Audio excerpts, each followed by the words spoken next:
Hello जय हिंद दोस्तों, आप सभी का स्वागत है आपके अपने YouTube चैनल प्रतिभा क्लासेस पर। आज के इस वीडियो में हम लोग बात करेंगे यूनिट फर्स्ट, जिसका नाम है इलेक्ट्रोस्टैटिक्स या हिंदी में बोलते हैं आप स्थिर वैद्युतिकी, है ना। और उसका लास्ट चैप्टर है लेसन 4, नाम है उसका संधारित्र तथा वैद्युत धारिता, जिसे आप इंग्लिश में कह सकते हैं कैपेसिटर एंड इलेक्ट्रिक कैपेसिटेंसी। कोई दिक्कत तो नहीं, बहुत बढ़िया। अच्छा, कैपेसिटेंसी पढ़ने से पहले हमें एक चीज जान लेना बहुत जरूरी है कि डाई इलेक्ट्रिक पदार्थ कौन से होते हैं, मीन्स परावैद्युत पदार्थ कौन से होते हैं। तो आपने सभी कभी ना कभी चालक के बारे में जरूर पढ़ा होगा, और चालकों की परिभाषा में आप सबने ये लिखा होगा कि चालक उन सभी पदार्थों को कहा जाता है जिनमें मुक्त इलेक्ट्रॉन भारी मात्रा में पाए जाते हैं। कोई दिक्कत तो नहीं, ठीक, बहुत बढ़िया। इसका मतलब अचालक कौन से होंगे, जिनमें मुक्त इलेक्ट्रॉन नहीं पाए जाते, मीन्स आवेश कैरियर नहीं पाए जाते हैं। तो जो अचालक पदार्थ है ना, इन्हीं को हम एक दूसरे नाम से भी जानते हैं, जिसे हम बोलते हैं परावैद्युत। क्या बोलते हैं? परावैद्युत, जिसे आप इंग्लिश में बोलते हैं डाइलेक्ट्रिक। कौन से पदार्थ? डाइलेक्ट्रिक, है ना। तो डाइलेक्ट्रिक पदार्थ वे होते हैं जो प्राय अचालक होते हैं। सिंपली बोले तो अचालक पदार्थों को ही हम क्या बोलते हैं? परावैद्युत, या इंग्लिश में क्या बोलते हैं? Die electric. इसके एग्जाम्पल समझ लेते हैं। तो जाहिर सी बात है, जो अचालक के एग्जाम्पल रहे होंगे वही तो इसके एग्जाम्पल होंगे। जैसे रबर है, कांच है, मोम है ना, माइका है, लकड़ी है, प्लास्टिक है, ये सब। तो ये सब किसके एग्जाम्पल है? परावैद्युत के। माइका नहीं जानते आप तो आपको बता दें, अभ्रक है। क्या है ये? अभ्रक, है ना। तो ये सारे के सारे पदार्थ कैसे हैं? परावैद्युत पदार्थ हैं। तो परावैद्युत की सिंपली परिभाषा ये है कि परावैद्युत पदार्थ अचालक पदार्थों को ही कहा जाता है। क्लियर हो गए ना। और इनमें आवेश कैरियर नहीं पाए जाते, ठीक, या होते भी हैं तो ऐसे मान लो नगण्य होते भी, बहुत बहुत कम, लेस देन होते हैं, ठीक। अब बात करते हैं इसके टाइप की। जब परावैद्युत पदार्थ के टाइप पढ़ते हैं तो ये दो टाइप के होते हैं।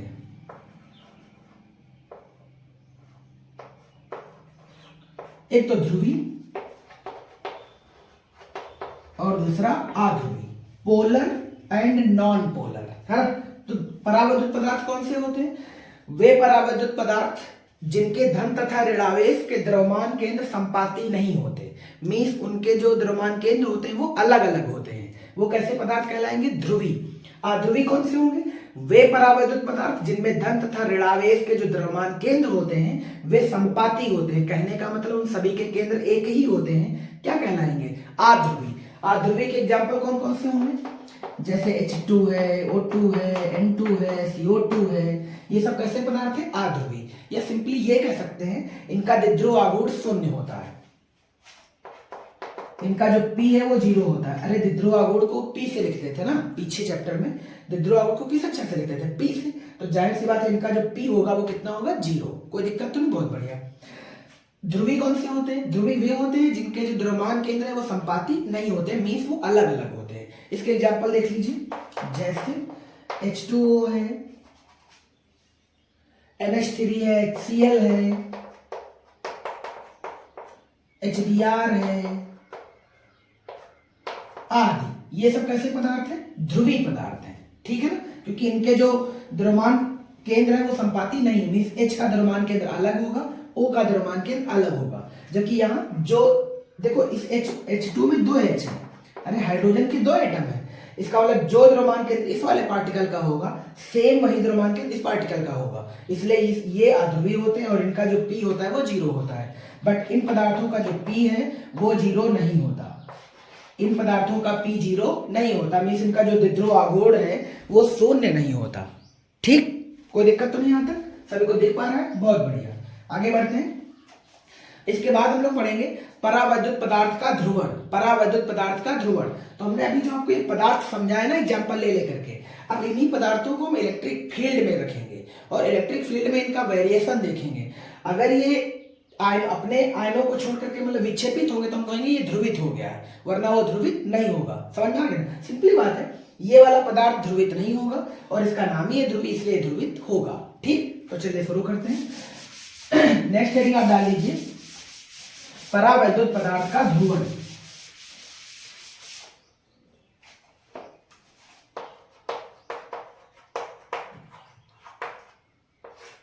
परावैद्युत पदार्थ या परावैद्युत का ध्रुवण, है ना। Polarization of dielectric, sorry polarization of dielectric, है ना। तो परावैद्युत का ध्रुवण, इसका मतलब क्या है, तो इसको हमें दो बार पढ़ना पड़ेगा, एक बार ध्रुवी पदार्थ के लिए और एक बार अध्रुवी पदार्थ के लिए, क्योंकि परावैद्युत पदार्थ आपने दो टाइप के पढ़े हैं, ध्रुवी और अध्रुवी, है ना। तो एक एक करके समझ लेते हैं। तो सबसे पहले पढ़ते हैं अध्रुवी परावैद्युत। पहला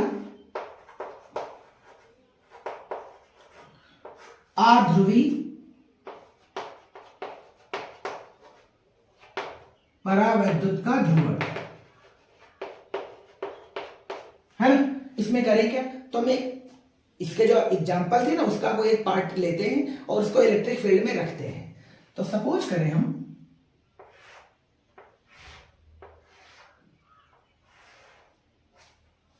जिसमें मान लीजिए H2 के बहुत सारे एटम हैं,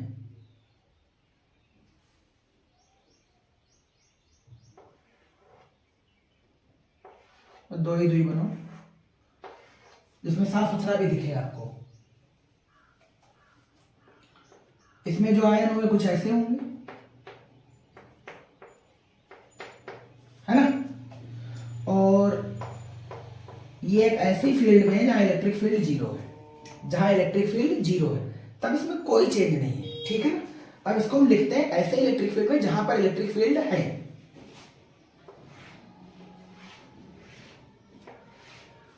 या हम ये कहें यहां पर जो E है वो E0 है, मींस E का एक मैग्नीट्यूड है।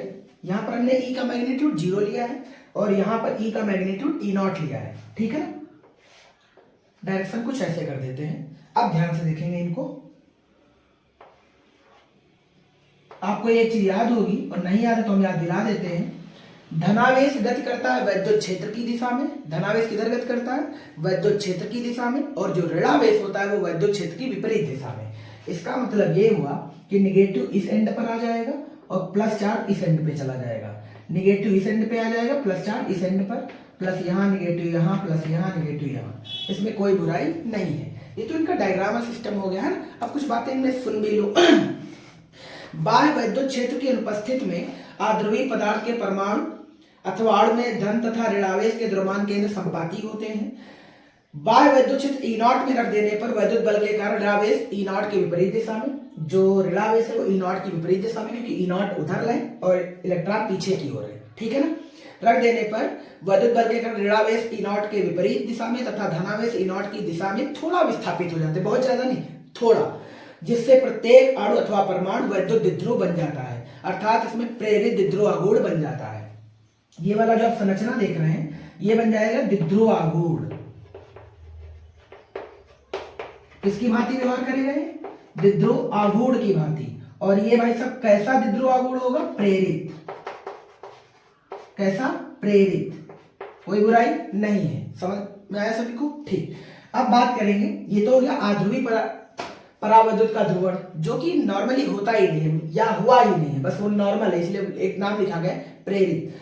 अगली हेडिंग बोलो क्या होगी, नंबर बी करके, ध्रुवी परावैद्युत का ध्रुवण, है ना। तो नेक्स्ट हेडिंग डालते हैं, इसे इरेज करते हैं, ये डायग्राम भी बनाते चलना साथ साथ में।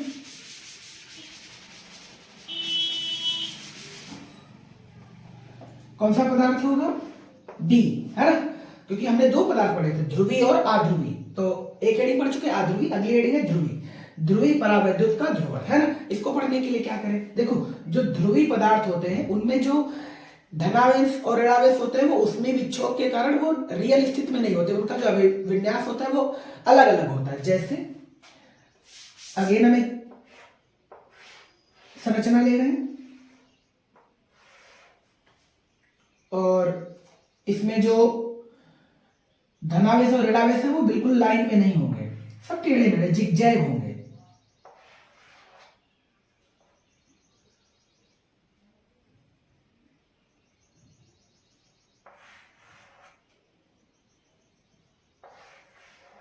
सब अलग अलग एक्सियल पर है और इनमें चार्ज भी अलग अलग होंगे। जैसे उसमें हमने लाइन से लिया था, इसमें ऐसा नहीं है, कोई कहीं पर भी है, ठीक है ना।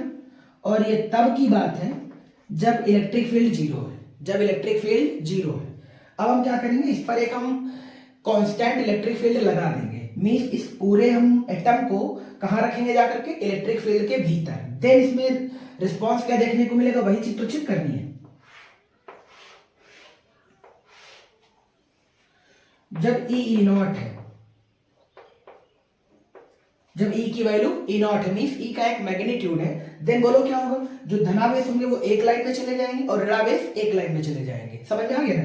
बट इनका जो क्रम है, देखो ये सब द्विध्रुव ही है, पीछे वाले में द्विध्रुव नहीं थे। जब इलेक्ट्रिक फील्ड में रखा था तब वो पदार्थ द्विध्रुव बन गया था, पर यहाँ पहले से ही सब द्विध्रुव है। तो जाहिर सी बात है जब इसे इलेक्ट्रिक फील्ड में रखेंगे तो इलेक्ट्रिक फील्ड करना क्या चाहता है, आपको याद होगा जब प्रत्यानयन बलयुग्म आघूर्ण पढ़ाया था हमने, तो हमने लिखा था जब किसी वैद्युत द्विध्रुव को वैद्युत क्षेत्र में रखा जाता है तो वैद्युत क्षेत्र उसको अलाइन करने की कोशिश करता है, मीन्स जिस दिशा में वो खुद होता है उस दिशा में लाने का प्रयत्न करता है, ना कि करता है। समझ में आ गया सभी को। तो प्रयत्न कर रहा है, तो जब प्रयत्न करेगा तो इनको एक्चुअल में ऐसे लाने की कोशिश करेगा। जैसे इस वाले द्विध्रुव की बात करें हम, तो इसको ऐसे लाने की कोशिश करेगा, बट ये पूरी तरह से ऐसे नहीं ला पाएगा, मीन्स चार्ज ऐसे होना चाहिए था। अगर ये जैसे मान लीजिए इलेक्ट्रिक फील्ड ऐसे है, इलेक्ट्रिक फील्ड ऐसे है, तो इसका हर जो द्विध्रुव है वो ऐसे ही होना चाहिए, मीन प्लस उधर और माइनस इधर, बट ऐसा पॉसिबल नहीं हो पाता है। समझ में आ गया ना। बट थोड़ा बहुत विक्षेपण जरूर हो जाता है, तो हम थोड़ा सा घुमा लेते हैं। सपोज ये ऐसे ज्यादा घुमा हुआ है तो इसे कम घुमाते हैं इस बार। उम्मीद करते हैं आपको समझ आया होगा। ये इधर इस कोने पे कौन सा चार्ज रहेगा, प्लस, और इस पे कौन रहेगा, माइनस। ऐसा क्यों हुआ, तो अभी पीछे भी बताया था। इलेक्ट्रिक फील्ड में प्लस गति करता है धना वैद्युत क्षेत्र की दिशा में, और ऋणावेश गति करता है इलेक्ट्रिक फील्ड की विपरीत दिशा में। तो माइनस वाले सब पीछे रह जाएंगे और प्लस वाले सब उस तरफ चले जाएंगे। ये वाला ऐसे मुड़ा हुआ है बहुत ज्यादा, तो हम बहुत ज्यादा तो सीधा ना कर पाए, तो कुछ ऐसे तो कर ही सकते हैं। ये माइनस और ये प्लस, बहुत बढ़िया।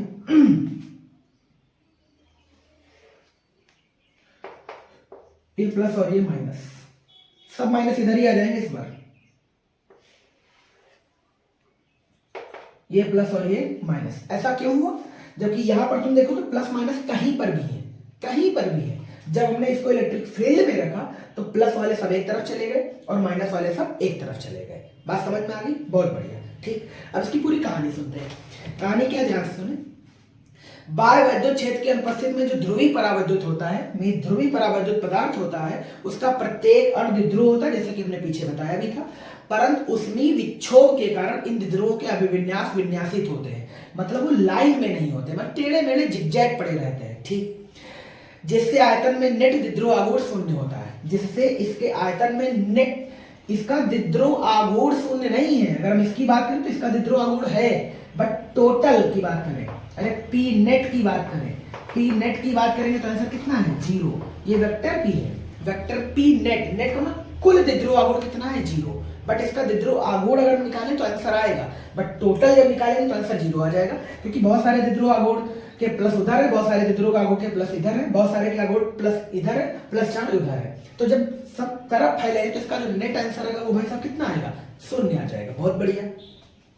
जब अब क्या होगा, अगर हम इसको बाह्य वैद्युत क्षेत्र में रख दें, जैसा कि अगले चित्र में रखा है हमने, बाह्य वैद्युत क्षेत्र में रख देने पर प्रत्येक द्विध्रुव पर एक बल आघूर्ण लगता है, याद होगा टाउ बराबर पी साइन थीटा, जो वैद्युत द्विध्रुव को वैद्युत क्षेत्र की दिशा में लाने का प्रयत्न करता है। ये बात अभी बता दी थी, जबकि उसमें विक्षोभ इनके अभिविन्यास को अनियमित रखने का प्रयास करता है। अतः ये द्विध्रुव ई नॉट की दिशा में आंशिक मुड़ जाते हैं, पूरी तरह से नहीं, आंशिक, जैसा कि बता भी रहे थे। आगे लिखा है, उपयुक्त विश्लेषण से स्पष्ट है कि किसी परावैद्युत को बाह्य वैद्युत क्षेत्र में रख देने पर उसके भीतर नेट द्विध्रुव आघूर्ण उत्पन्न हो जाता है। यहाँ पे पी नेट कितना है, 0, बट इस वाले डायग्राम में जो पी नेट है वो 0 नहीं है। इस वाले डायग्राम में जो पी नेट है वो 0 नहीं है। ठीक, इस घटना को परावैद्युत का ध्रुवण कहते हैं। इसी घटना को एक्चुअल में क्या बोलते हैं, परावैद्युत का ध्रुवण। जब पी नेट 0 ना हो तो इस घटना को क्या कहते हैं, परावैद्युत का ध्रुवण। इसे आप अच्छे से याद रखिएगा, ठीक है ना। तो परावैद्युत का ध्रुवण क्या है, तो किसी परावैद्युत पदार्थ को बाह्य वैद्युत क्षेत्र में रख देने पर उसका नेट द्विध्रुव आघूर्ण शून्य नहीं होता, इस घटना को ही क्या बोलते हैं, परावैद्युत का ध्रुवण। इसमें कोई दिक्कत नहीं है, समझ में आया सभी को, बहुत बढ़िया। इसके आगे परावैद्युत से संबंधित कुछ परिभाषाएं हैं, इनके एक बार में सुन लीजिए फटाफट, थोड़ा सा एक एक लाइन में दे रखा है। पहला पॉइंट है ध्रुवण सदिश, अरे पोलराइजेशन वेक्टर, पोलराइजेशन वेक्टर है ना। इसका क्या मतलब है, अगर हम किसी वैद्युत द्विध्रुव को वैद्युत क्षेत्र में रखते हैं तो रिजल्ट में क्या आएगा, किसी परावैद्युत के एकांक आयतन में उत्पन्न द्विध्रुव आघूर्ण को ध्रुवण सदिश कहते हैं और इसे P से लिखते हैं। और वेक्टर P का परिमाण आप पीछे भी पढ़ चुके हैं, Q × 2L।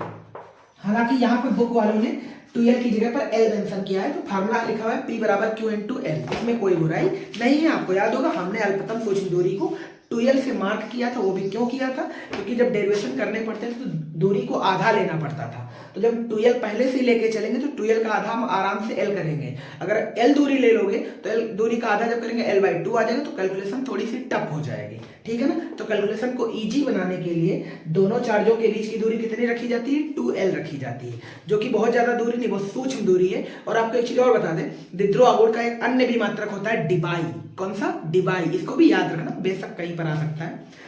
अगला पॉइंट दे रखा है, इसका मात्रक वगैरह दे रखा है, तो सभी को पता है कूलाम × मीटर है, कूलाम × मीटर, इसमें कोई बुराई नहीं है, बहुत बढ़िया।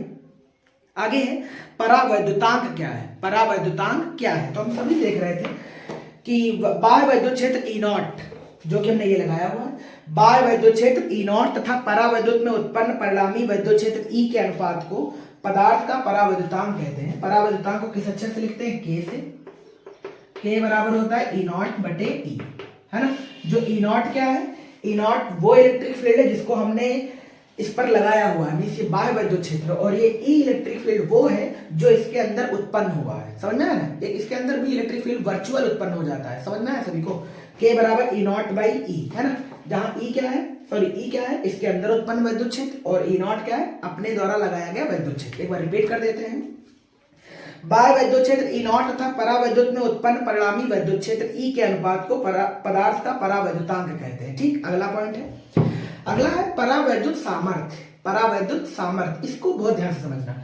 अच्छा, अभी हमने देखा है कि अगर हम E0 में किसी परावैद्युत पदार्थ को रखते हैं तो जो धनावेश होता है वो एक साइड पे हो जाता है और जो ऋणावेश होता है वो एक साइड पे हो जाता है। अगर हम क्या करें, धीरे धीरे E0 के मैग्नीट्यूड को बढ़ाते जाएं, E0 के मैग्नीट्यूड को बढ़ाते जाए, तो रिजल्ट में क्या मिलेगा, जो प्लस है मींस इसका जो धनावेश है वो पदार्थ से बाहर निकलने की कोशिश करेगा। और आप सभी जानते हैं जब चालक से जो आवेश है अगर वो अपनी कक्षा को छोड़ करके अन्य कक्षा में जा सकता है, देन वो चालक की भांति काम करेगा। किसकी भांति, चालक की भांति।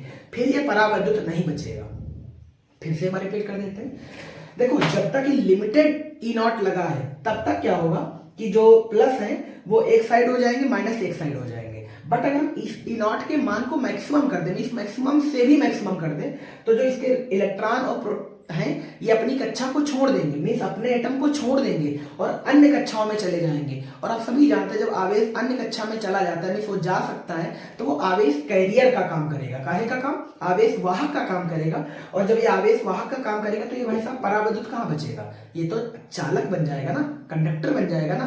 तो अब परिभाषा समझते हैं, यदि बाह्य वैद्युत क्षेत्र का मान धीरे धीरे बढ़ाया जाए तो परावैद्युत के अणुओं में धन तथा ऋण आवेश के बीच खिंचाव बढ़ता है और वैद्युत क्षेत्र के अधिकतम मान पर इलेक्ट्रॉन अणुओं से बाहर आ जाएंगे और परावैद्युत पदार्थ चालक बन जाएगा। इसी एडी को एक नाम दिया गया परावैद्युत सामर्थ्य, यानी उसकी जितनी झेलने की ताकत है ना। देखो आप पर कितना प्रेशर पड़ सकता है, आप कितनी गर्मी झेल सकते हैं, कितनी ठंडी, उसका एक रिकॉर्ड है, एक लिमिट है। अब अतिरिक्त गर्मी ठंडी आपको मार देगी, समझ में आ गया ना। जैसे ग्लूकोज ले लो यार, नॉर्मल जब एक एक बूंद चढ़ती है तभी आप रिजल्ट तक पहुंच पाते हैं, आपको वो ताकत दे पाता है। अभी एकदम से ग्लूकोज पूरा तुम्हारे अंदर ठोक दिया जाए, मुंह से पिला दिया जाए, तो तुम बचोगे भाई साहब, निपट जाओगे। समझ में आया ना। सेम वही बात है कि किसी परावैद्युत की वैद्युत सामर्थ्य जो होती है वो वैद्युत क्षेत्र के उस अधिकतम मान के बराबर होती है जो वह परावैद्युत बिना भंजन हुए, मींस बिना टूटे हुए सहन कर सकता है। इसे बोलते हैं परावैद्युत सामर्थ्य। कोई दिक्कत तो नहीं, बहुत बढ़िया। इसी का आगे एक चीज और दे रखी है, भंजक विभवांतर। इसका क्या मतलब है, ब्रेकडाउन वोल्टेज का। किसी परावैद्युत पदार्थ के सिरों के बीच विभवांतर का वह न्यूनतम मान जिस पर परावैद्युत में भंजन होने लगता है। अरे ऐसा समझो, वोल्टेज का वह मैक्सिमम मान जिस पर वो परावैद्युत पदार्थ टूटने लगता है, ब्रेक होने लगता है, इसी को हम भंजक वोल्टेज कहते हैं। कोई दिक्कत तो नहीं। ये सारी कहानी किसकी थी, परावैद्युत और उसके ध्रुवण की, परावैद्युत पदार्थ और उसके ध्रुवण की। अब हम अपने टॉपिक को शुरू करते हैं और जो पहला सेशन है वो इस पर होगा, वैद्युत धारिता पर। किस पर, वैद्युत धारिता पर। इसको समझने के लिए हम क्या करते हैं, हमने घरों में अपने कुछ ना कुछ एक्सपेरिमेंट जरूर किए होंगे, पहले भी किए होंगे, छोटे में और अभी भी, है ना। उनमें से कुछ एक्सपेरिमेंट समझाने की कोशिश करते हैं और कोशिश करते हैं कि आप समझ ही जाए। जैसे हम सभी जानते हैं, सपोज करें, चलो पहले इसकी मीनिंग को समझते हैं। धारिता को इंग्लिश में कहते हैं कैपेसिटी। क्या बोलते हैं? कैपेसिटी या कैपेसिटेंस बोलते हैं, पर यहां पर हमने एक वर्ड लिया है कैपेसिटी। कैपेसिटी का मतलब आप सभी जानते होंगे सामर्थ्य। क्या बोलते हैं? सामर्थ्य, है ना। सामर्थ्य का एक्चुअल मतलब यहां पर यह है कि कोई पदार्थ कितना सहन कर सकता है, कोई पदार्थ या किसी भी प्रकार में वो कितना सहन कर सकता है, ये उसकी कैपेसिटी है। जैसे आपके पढ़ने की कोई कैपेसिटी होगी, आपके खाने की कोई कैपेसिटी होगी, आपके खर्च करने की भी एक कैपेसिटी होगी, आपके कमाने की भी एक कैपेसिटी, मतलब हर उसके लिए कोई ना कोई कैपेसिटी जरूर होती है। समझ में आ गया ना। जैसे आप 20 किलो उठा सकते हैं या 20 किलो ही उठा सकते हैं, तो ये आपकी कैपेसिटी है। अब 22 किलो 23 किलो कर देंगे तो आप उठा पाएंगे नहीं, क्योंकि आपकी कैपेसिटी मात्र 20 किलो की है। समझ में आया ना। तो ये होती है कैपेसिटी। कैपेसिटी को ही उसमें यूज करते हैं चालकों में, है ना। उसको कैसे यूज करते हैं उस चीज को समझते हैं थोड़ा। सपोज करते हैं ये कोई बर्तन है ना, और ये बर्तन में मान लीजिए जो लिक्विड है वो आ सकता है मात्र 1 लीटर। कितना आ सकता है? 1 लीटर। तो एक्चुअल में हुआ ये कि इस बर्तन की जो कैपेसिटी है, धारिता है, वो 1 लीटर है। इस बर्तन की कैपेसिटी कितनी? 1 लीटर है। वहीं पर अगर हम एक थोड़ा सा बड़ा बर्तन ले लें और हम ये कहें कि इसमें 5 लीटर पानी आ सकता है, 5 लीटर कुछ सामान आ सकता है, तो इसकी जो कैपेसिटी होगी वो कितनी होगी? 5 लीटर। कोई बुराई नहीं, बहुत बढ़िया। तो फिर वैद्युत धारिता को कैसे डिसाइड किया जाए, कैसे डिफाइन करा जाए? तो वैद्युत धारिता को डिफाइन करने के लिए हम क्या करते हैं, किसी चालक को आवेश देते हैं। किसी चालक को क्या देंगे? आवेश। जब किसी चालक को आवेश देंगे तो आवेश देते देते, आवेश को देते देते एक टाइम ऐसा आएगा जब चालक पर आवेश अब नहीं आ पाएगा, अरे चालक से आवेश लीक करने लगेगा। जैसे अब इसमें 1 लीटर, अब 1 लीटर के ऊपर जब पानी आप डालेंगे तो लीक नहीं कर जाएगा, बाहर निकल जाएगा। यही हाल यहाँ है, 5 लीटर से ज्यादा डालोगे तो लीक करने लगेगा, है ना। तो वही हाल है चालकों का। चालकों को हम आवेश दे सकते हैं बट एक लिमिटेड मात्रा तक। अब बात करें जैसे पृथ्वी की, तो पृथ्वी को हम अनलिमिटेड चार्ज दे सकते हैं। इस पर हमने पीछे भी बात किया था जब हमने विभव पढ़ाया हुआ था, है ना। तो यहाँ पर बात कर रहे हैं वैद्युत धारिता की। तो वैद्युत धारिता क्या है? किसी चालक को दिया गया आवेश, किसी चालक को दिया गया आवेश, और आवेश देते रहेंगे तो एक लिमिटेड टाइम तक ही दे पाएंगे, है ना। फिर आगे जाकर के हम उसमें आवेश लीक करने लगेगा, आवेश को हम और अतिरिक्त दे नहीं सकेंगे, तो वो उस चालक की क्या कहलाएगी? वैद्युत धारिता कहलाएगी। समझ में आया ना। और उस टाइम पर जो वोल्टेज होगा वो चालक का मैक्सिमम वोल्टेज होगा, चालक का मैक्सिमम वोल्टेज होगा। समझ में आया ना। तो एक बार रिपीट कर देते हैं इसकी कॉन्सेप्ट को, फिर परिभाषा बताते हैं। तो इसका कॉन्सेप्ट ये कहता है, जब किसी चालक को आवेश दिया जाता है तो उसका विभव बढ़ने लगता है। क्या बढ़ने लगता है? विभव। ठीक। यदि चालक को आवेश लगातार देते जाए तो एक स्थिति ऐसी आएगी जब चालक के चारों ओर के माध्यम की जो विद्युत रोधन क्षमता है, इलेक्ट्रिकल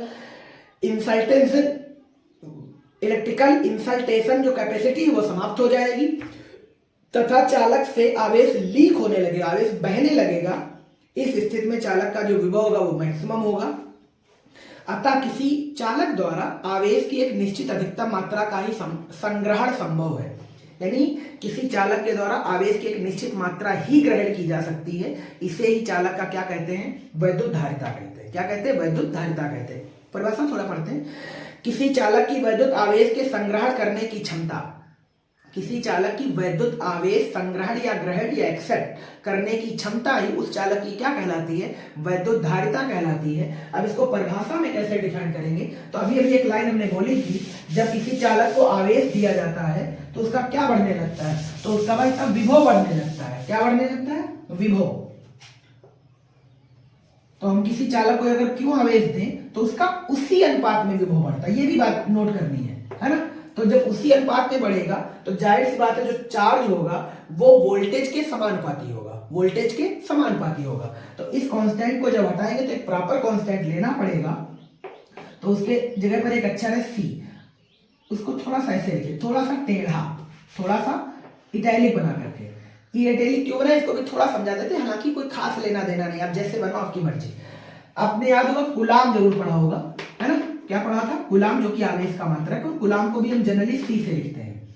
और जो कैपेसिटेंस है, कैपेसिटेंस को या धारिता को भी हम किस अक्षर से लिखते हैं? सी से। तो इन दोनों सी में अंतर क्या है? देखो ये सी है सिंपल अंग्रेजी और ये वाला सी है लैटिन अंग्रेजी। लैटिन अंग्रेजी मतलब थोड़ा सा तिरछा सी है। हालांकि इस बात में हम लोग ज्यादा दिमाग नहीं लगाते, वो तो सिर्फ बता दिया आपको, दिमाग में आ गया। तो क्यू डायरेक्टली प्रोपोर्शनल वी होता है, इसका मतलब जिस अनुपात में आप क्यू को बढ़ाते जाएंगे उसी अनुपात में उस चालक का वोल्टेज बढ़ता जाएगा, है ना। तो इस कांस्टेंट को जब हटाएंगे तो प्रॉपर कांस्टेंट लेना पड़ेगा, क्यू बराबर सीवी, क्यू बराबर सीवी। और जो सी है, ये जो सी नियतांक है, जहां सी नियतांक है और इसी नियतांक का एक्चुअल नाम क्या है, वैद्युत धारिता। जहां सी क्या है, नियतांक है, और इसी नियतांक का एक्चुअल नाम क्या है, वैद्युत धारिता। मींस ये सी वैद्युत धारिता को ही डिफाइन कर रहा है। तो यहां से सी की वैल्यू बोलो क्या होगी, सी की वैल्यू होगी भाई साहब क्यू अपान वी। सी बराबर क्या हो गया, क्यू अपान वी। कोई दिक्कत तो नहीं। अब सी की अगर हम यहां से परिभाषा निकालें तो फिर बोलो क्या होगा, किसी चालक को दिया गया आवेश, किसी चालक को दिया गया आवेश तथा उसके अनुपात में तथा उसके वोल्टेज में उसी अनुपात में जो वृद्धि हो रही है, उसके अनुपात को ही क्या बोलते हैं, चालक की धारिता बोलते हैं। एक बार परिभाषा रिपीट कर देते हैं। किसी चालक को दिए गए आवेश तथा इसके कारण चालक में उत्पन्न विभव, किसी चालक को दिए गए आवेश तथा चालक में उत्पन्न विभव के अनुपात को उस चालक की वैद्युत धारिता कहा जाता है। कोई दिक्कत तो नहीं, ठीक। अब एक दूसरी बड़ी इंपॉर्टेंट बात है, वो बहुत अच्छे से सुनी जाए। जो सी का मैग्नीट्यूड या सी का वैल्यू है, वो ना तो क्यू पर डिपेंड करता है और ना ही वी पर। ये थोड़ी अच्छी बात है, थोड़ा अच्छे से सुन लेना। कई बार हम क्या करते हैं, जैसे मान लो पेपर में पूछा गया क्या क्यू बढ़ाने से सी बढ़ेगा, तो हम लिख देते यस बढ़ेगा। वी बढ़ाने से सी पर चेंज आएगा, तो हम कहेंगे हाँ बिल्कुल आएगा। बट ऐसा नहीं है, क्योंकि सी क्यू और वी के मान पर डिपेंड नहीं करता। ये बात कान खोल के अच्छे से लिख लेनी है, समझ में आ गया ना। मतलब भेजे में भी अच्छे से घुसा के रखना है कि जो वैद्युत धारिता है ना तो वो क्यू पर डिपेंड करता है और ना ही वी पर। क्यू और वी के आने जाने से कुछ खास फर्क इस पे नहीं पड़ रहा है ना, समझ में आ गया ना। अब ये डिपेंड किस पे कर रहा है वो चीज ध्यान से सुने। किसी जब चालक की धारिता वो चालक के आकार पर डिपेंड करती है, इस पर आकार पर, है ना, कॉमा आकृत पर, आकार पर, आकृत पर और चारों ओर के माध्यम पर, चारों ओर के माध्यम पर। और चालक के पास अगर कोई अन्य आवेश रखा है तब भी डिपेंड करेगा। तो हम लिखेंगे अन्य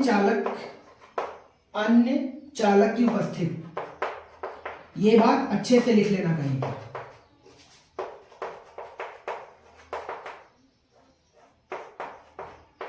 अन्य चालक की उपस्थिति है ना। तो जो चालक की धारिता है वो किस पर डिपेंड करती है, चालक के आकार पर। चालक छोटा है तो कम आवेश एकत्रित होगा, बड़ा चालक है तो ज्यादा आवेश एकत्रित होगा। इसका मतलब वो आकार पर भी डिपेंड करता है, आकृति पर भी डिपेंड करता है। गोल है तो अलग आंसर, बेलनाकार है तो अलग, और समतल प्लेट है तो अलग। समझ में आ गया ना, ठीक। तो आकार पर भी, आकृत पर भी और माध्यम पर भी। माध्यम पर डिपेंड करने का मतलब है जो परावैद्युतांक है, जो आप पदार्थ उसमें भरेंगे उस पर भी डिपेंड करेगा। एक्चुअल में जो कैपेसिटेंस है, अब अगर इसे कैपेसिटर से रिप्लेस करें तो मेरे ख्याल से पंखों में सभी ने कैपेसिटर लगा जरूर देखा होगा। और काम क्या करता है, इंस्टेंट एनर्जी देता है, अरे फटाक से एनर्जी देता है। समझ में आ गया ना, बहुत लंबे टाइम के लिए वर्किंग में नहीं रहता है ना, मीन्स लंबे टाइम में काम में नहीं करता। ये एकदम से एनर्जी को उड़ेल देता है, फिर बस काम खत्म इसका। समझ में आ गया ना, जैसे गाड़ी में सेल्फ काम करता है ना। अगर जब सेल्फ नहीं आते थे तो समझो तुम कैपेसिटर का काम करते हो, जब गाड़ी में किक मारते हो तो समझो तुम कैपेसिटर का काम कर रहे हो। कैपेसिटर एक्चुअल में काम क्या कर रहा है, वो इंजन को एक झटके से चिंगारी देता है, झटके से ताकत देता है, ताकि इंजन जो है वो अपना काम करना शुरू कर दे। समझ में आ गया ना। देन फिर कैपेसिटर का कोई रोल नहीं बचता। कोई दिक्कत तो नहीं, ठीक।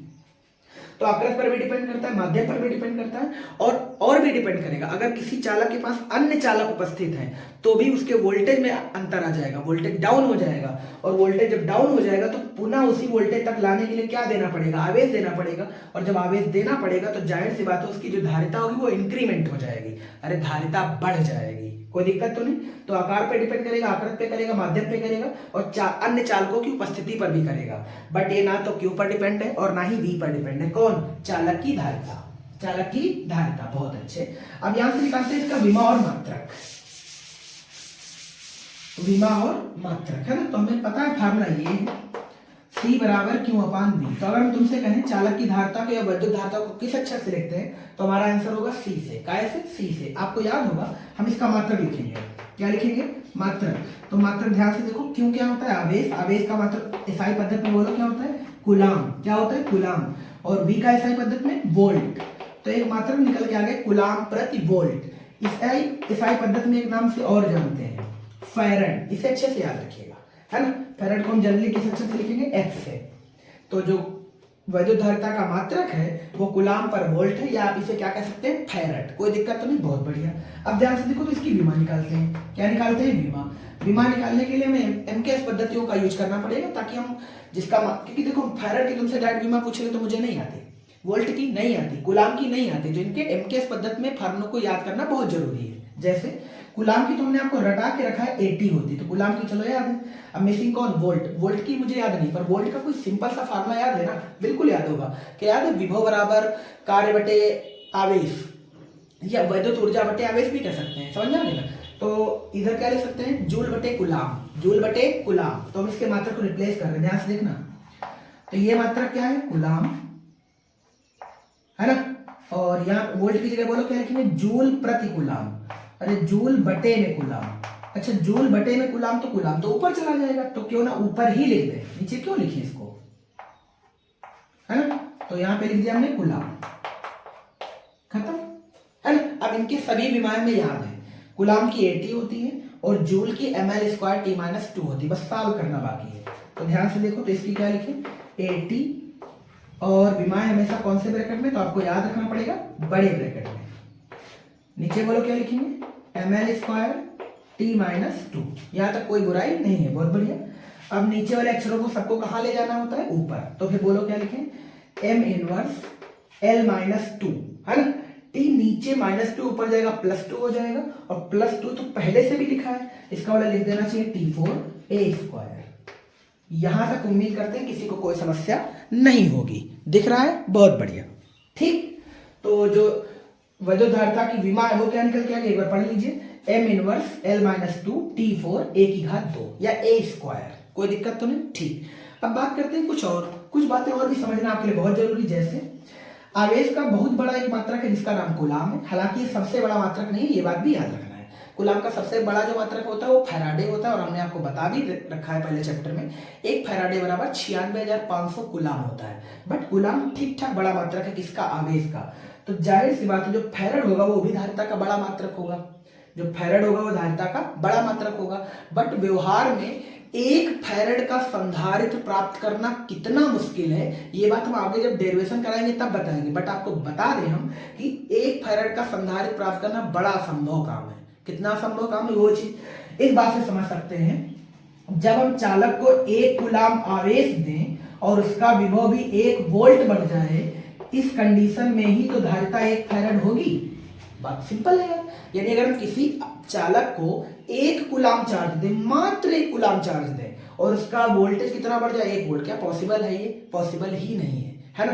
तो उसकी धारिता कितनी होगी, 1 फैराड। यही कारण है कि धारिता का जो फैराड मात्रक है वो पॉसिबल नहीं है, इसके छोटे मात्रक ही पॉसिबल है, इसलिए उनको याद रखना बहुत जरूरी है ना। तो छोटे मात्रक कौन से होते हैं, तो इसको लिखने के लिए क्या करना, आप ध्यान से देखो, ऐसे लिखा मिलेगा, माइक्रोफैराड, इसे पढ़ेंगे माइक्रोफैराड, इसे पढ़ेंगे पिकोफैराड, इसे पढ़ेंगे नैनोफैराड, है ना। इनके मतलब आपको समझा देते हैं। तो आप इसे लिखेंगे 10⁻⁻6 फैराड, इसे आप लिखेंगे 10⁻12 फैराड, और इसे आप लिखेंगे 10⁻9 फैराड। इन बातों को आप याद रखें, क्योंकि न्यूमेरिकल में, और आपको फिर से बता दें, आपके सिलेबस में ज्यादातर कौन सी यूनिट यूज होगी, माइक्रोफैराड। कौन सी, माइक्रोफैराड। यानी इंटर सिलेबस में जब न्यूमेरिकल लगाए जाएंगे तो कैपेसिटेंस का जो मात्रक यूज होगा सबसे ज्यादा वो कौन सा, माइक्रोफैराड। तो बार बार लिख के आएगा C बराबर 2 माइक्रोफैराड, 3 माइक्रोफैराड, 4 माइक्रोफैराड, ऐसा बार बार बोला जाएगा। तो उन माइक्रो की जगह पर हम क्या क्या लिखना सीखेंगे, 10⁻6। पिको अगर लिखा मिलेगा तो हम क्या लिखना सीखेंगे, 10⁻12, और नैनो बाई चांस लिखा मिल जाए तो 10⁻9 लिखेंगे, इसमें कोई बुराई नहीं है। आपको ये डाटा याद रखना पड़ेगा, ठीक है ना। आगे चलते हैं। आगे चलने से हम इसकी विमा भी निकाल चुका, इससे कुछ संबंधी महत्वपूर्ण पॉइंट है वो भी समझ लेते हैं, ठीक। इसमें साफ साफ लिखा है वैद्युत धारिता संबंधी महत्वपूर्ण बिंदु। तो इन बिंदुओं को एक बार चर्चा में कर देते हैं ताकि आप न्यूमेरिकल लगाते हो फंसे मत, है ना। और जो जो चीजें हम बता रहे हैं वो आपको याद भी रखनी है ताकि न्यूमेरिकल आसानी से डील हो पाए, ठीक। तो चलो देखते हैं। तो पहला पॉइंट कह रहा है वैद्युत धारिता एक अदिश राशि है। कॉन्सेप्ट के लिए, वैद्युत धारिता एक अदिश राशि है, मींस इसमें दिशा नहीं होती है। अब दिशा नहीं होती है तो सोचो अगर मुझे कई सारे ग्रुप या कई सारे चालकों की इकट्ठी धारिता निकालनी हो तो हमारा आंसर क्या होगा, क्या सभी धारिताओं का बीजगणितीय योग होगा, C = C1 + C2 + C3 आपको डाट करके, कोई दिक्कत तो नहीं, बहुत बढ़िया। अगला पॉइंट है वैद्युत धारिता का मान सदैव धनात्मक होता है, उसके पीछे रीजन क्या वो भी समझ लो। क्योंकि चालक पर आवेश क्यू तथा इसके कारण विभव में परिवर्तन के चिन्ह हमेशा समान होते हैं, क्योंकि प्लस की वजह से विभव प्लस चार्ज है तो विभव भी प्लस रहेगा, और ये माइनस चार्ज है तो माइनस भी रहेगा, क्योंकि विभव भी एक अदिश राशि। ये बात अपने विभव वाले चैप्टर में भी आपको बताई थी। प्लस चार्ज की वजह से विभव प्लस होता है, माइनस चार्ज की वजह से विभव माइनस होता है। सपोज तुमने माइनस चार्ज लिया, कैसा चार्ज लिया, माइनस चार्ज, तो जो विभव बढ़ेगा वो भी निगेटिव बढ़ेगा। कैसा बढ़ेगा, निगेटिव। और अगर आपने प्लस क्यू लिया तो पे जो चार्ज आएगा, वोल्टेज बढ़ेगा, वो भी प्लस बढ़ेगा। तो सोचो ना, प्लस माइनस, तो ये कट ही जाएंगे, तो आंसर प्लस ही रहेगा। इसका मतलब जो सी है वो ऑलवेज पॉजिटिव आएगा, और एक ऐसी राशि है स्केलर राशि, अदिश राशि। अगला पॉइंट, किसी चालक की वैद्युत धारिता निम्न तथ्यों पर निर्भर करती है, जैसे कि हमने पीछे लिखाया भी था। नंबर 1, चालक के आकार पर। चालक के आकार पर साफ साफ लिखा है, चालक का आकार बढ़ने पर उसकी धारिता बढ़ती है, जैसा कि पीछे बता भी रहे थे। चालक छोटा है तो कम आवेश एकत्रित होगा, बड़ा है तो बड़ा आवेश एकत्रित होगा। जैसे आपने देखा होगा, छोटे पंखों के लिए जो कैपेसिटर लगाया जाता है वो छोटा लगाया जाता है, और बड़े मोटर या बड़े पंखों के लिए जो कैपेसिटर लगाया जाता है वो बड़ा कैपेसिटर लगाया जाता है। बात समाप्त। आगे बढ़ते हैं, चारों ओर के माध्यम पर। तो उसके बाहर जो माध्यम भरा नहीं, उस आपने अगर कैपेसिटर को कभी तोड़ा हो तो उसमें आपने देखा होगा अंदर कागज जैसा भरा रहता है। तो कागज पर भी डिपेंड करता है कैसी घटिया क्वालिटी का कागज यूज है, अच्छी क्वालिटी का कागज यूज है, रफ या जो कुछ भी यूज है, वो जितनी अच्छी क्वालिटी का होगा उसमें हम उतना ही आवेश एकत्रित कर पाएंगे। तो अगला पॉइंट है, चारों ओर के माध्यम पर। लिखा है, चारों ओर के माध्यम का परावर्तन के बढ़ने पर चालक की जो धारिता है वो बढ़ती है। ये बात अभी हम आगे प्रूव भी करेंगे, टेंशन ना लो। अगला पॉइंट है, चालक के निकट अन्य चालकों की अगर उपस्थिति है तो भी चालक की जो धारिता है वो बढ़ जाएगी। अगला पॉइंट है, किसी चालक की वैद्युत धारिता निम्न तथ्यों पर निर्भर नहीं करती। वो तथ्य क्या है, पॉइंट वाइज सुन लो। नंबर 1, चालक के आवेश पर, जैसा कि पीछे बताया भी था। याद रखना, चालक के आवेश पर वैद्युत धारिता डिपेंड नहीं करती। कैसे नहीं करती वो सुन लो। क्यू का मान बढ़ने पर वी भी उसी अनुपात में बढ़ता है, अतः धारिता नियत रहती है। अतः धारिता नियत रहती है, क्योंकि क्यू के बढ़ने से वी उसी अनुपात में बढ़ रहा है, इसलिए जो धारिता है वो नियत रहती है। इसका मतलब जो क्यू है वो सी पर डिपेंड, या सॉरी जो सी है वो क्यू पर डिपेंड नहीं करता। अगला पॉइंट है, चालक के पदार्थ पर। यदि एल्यूमिनियम तथा लोहे के बने सामान आकार व आकृति के दो विलगित चालक एक ही माध्यम में रखे हों तो उनकी धारिता समान होगी। यानी लोहा और एल्यूमिनियम के अगर दो चालक हैं और वो आकार व आकृति के दो विलगित चालक एक ही माध्यम में रखे हों तो उनकी धारिता समान होगी। समझ में आ गया ना। अगला पॉइंट, यानी वो उनके एल्यूमिनियम और लोहे के बनावट पर डिपेंड नहीं करता, वो डिपेंड करता है कि वो रखे कहाँ है। अगर वो सेम जगह पे रखे, जैसे मान लीजिए, इसको समझते हैं। हमने कहा ये कोई परावैद्युत पदार्थ है, मान लीजिए कांच, रबर, लकड़ी कुछ भी है, और इसमें एक हमने संधारित्र रखा है आयरन से बना हुआ, और एक संधारित्र रखा है एल्यूमिनियम से बना हुआ। तो इनकी जो धारिता होगी वो इक्वल होगी, इनकी जो धारिता होगी वो इक्वल होगी। समझ आया सभी को, बहुत अच्छे। ठीक, अगला पॉइंट है, C1 तथा C2 धारिता वाले दो चालकों को जोड़ने पर संयोजन की नेट धारिता का सूत्र होगा C1 और C1 प्लस C2, जैसा कि आपको बताया भी हमने। नेक्स्ट है, पृथ्वी का विभव सदैव शून्य लिया जाता है। आपको ये याद होगा, मैं पीछे बताया भी था, पृथ्वी का विभव सदैव शून्य लिया जाता है, और यही कारण है कि उसकी धारिता अनंत होती है। ऐसा क्यों, तो अभी एक फार्मूला पढ़ के गए हैं, C बराबर Q अपान V। C बराबर Q अपान V। अगर हम अर्थ के रिस्पेक्ट में बात करें तो पृथ्वी के लिए जो V होता है वो 0 होता है। पृथ्वी के लिए, ध्यान से देखो, यहां लिख देते हैं, पृथ्वी के लिए जो V है वो 0 होता है। तो बोलो C की वैल्यू क्या होगी, क्या Q बाई 0 होगी, मीन्स इंफिनिटी होगी। कोई बुराई नहीं है। इसका मतलब ये है कि पृथ्वी से हम अनंत आवेश ले सकते हैं और अनंत आवेश दे सकते हैं। क्लियर हुआ नहीं, क्योंकि ये प्लस माइनस लिखा जाता है, ये बात आपको याद होगी। ठीक है ना, C बराबर इंफिनिटी आया, इसका मतलब ये कि पृथ्वी एक बहुत बड़ा चालक है, उससे हम कितना भी आवेश ले सकते हो, कितना ही आवेश दे सकते हैं। समझ में आया ना। ठीक, अगला पॉइंट, यदि कोई चालक पृथ्वी से जुड़ा हो, यदि कोई चालक पृथ्वी से जुड़ा हो तो उसका विभव भी शून्य होता है। ये बात आपको याद होगी। जैसे ये मान लो एक कोई चालक है ना, और इसकी एक प्लेट हमने अर्थ से जोड़ दी, यहां से अर्थिंग दे दी, है ना, तो इसमें जो धनावेश होता है आपको याद होगा वो अर्थ में चला जाएगा। वो कहां चला जाएगा, अर्थ में। इसका मतलब है ये कि इसका विभव 0 हो जाएगा। जैसे ही किसी चालक को अर्थ से जोड़ा जाता है तो उसका क्या 0 हो जाता है, विभव। और इस वाले कॉन्सेप्ट अगर हम काम करें तो क्या जो C की वैल्यू आएगी वो इंफिनिटी आएगी, क्योंकि C बराबर Q अपान V होता है, और V की वैल्यू 0 रखेंगे तो 1/0 या मैग्नीट्यूड को जब 0 से भाग करते हैं तो आंसर इंफिनिटी आ जाता है। इसका मतलब है पृथ्वी के तो धारिता है ही अनंत, और अगर किसी चालक को तुमने पृथ्वी से जोड़ दिया तो भी उसकी धारिता अनंत हो जाएगी। कोई दिक्कत तो नहीं, बहुत बढ़िया। तो आज के वीडियो में बस इतना ही बात करेंगे, और नेक्स्ट वीडियो में हम लोग कुछ डेरिवेशन पे बात करेंगे। तो मिलते हैं नेक्स्ट वीडियो में। Thanks for watching. जय हिंद।